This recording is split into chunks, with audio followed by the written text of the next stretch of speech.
Three इडियट्सत এটা dialog আছে, confusion হে সলিউশন কা পতা নেহি। আজি কনফিউজন আঁতৰাই সলিউশন দিম। পিতৃৰ মৃত্যু হল, সম্পত্তিও বাটোৱাৰা কৰি থৈ যোৱা নাই। ভাই ভনীৰ মাজত সম্পত্তিৰ অংশ লৈ লাগিল নহয় যুদ্ধ।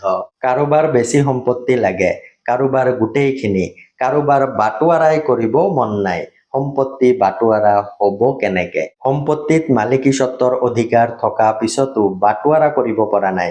চিভিল কোৰ্টত এটা পাৰ্টিশ্যন স্যুট ফাইল কৰিব পাৰে, য'ত মাটি সেই ডিষ্ট্ৰিক্টৰ কোৰ্টতহে কেছ ফাইল হ'ব। স্যুটত সম্পত্তিৰ মালিক কোন লিখিব, গোটেই ডকুমেণ্টছখিনি এক্সিবিট কৰিব, লগতে সম্পত্তিৰ বাকী অংশীদাৰীসকলক পাৰ্টি কৰিব লাগিব।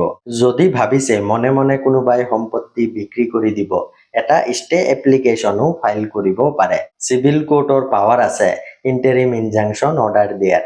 কোৰ্টৰ অৰ্ডাৰ যদি নামানে কণ্টেম্প্ট অফ কোৰ্ট কেছ হ'ব পাৰে। প্ৰয়োজনীয় ভিডিঅ' শ্বেয়াৰ কৰিব। ধন্যবাদ।